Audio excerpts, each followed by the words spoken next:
This person has taken a few different misconceptions about evolution and very helpfully packaged them into 2.5 sentences so I can respond all at once.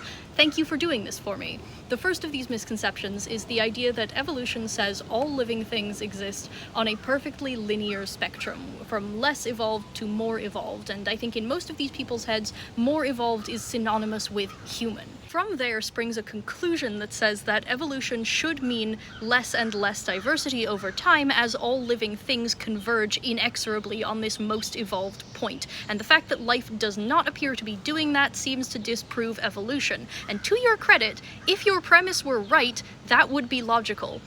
It's not, though.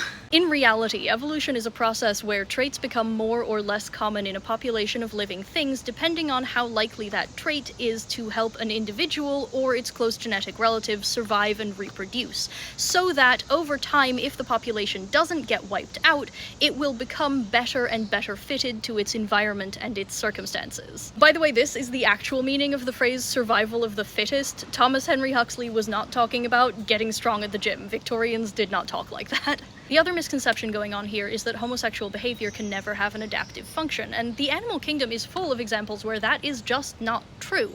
In Pacific gulls and Laysan albatrosses, female-female pair bonding is pretty common because the chicks can't survive without two parents, and in some populations there are fewer males than females. Now, that obviously is a bisexual behavior pattern that includes some homosexual behaviors and some heterosexual behaviors, unlike in the all-female whiptail lizard species, which are parthenogenetic, so they reproduce without using a male at all, and they don't need to copulate with each other, but they still do because it makes them lay healthier eggs more frequently. So TLDR, evolution creates diversity. Evolution, in fact, is about diversity, and just because a behavior freaks you out doesn't mean that it cannot be adaptive in many different contexts, in many different ways, for many different reasons.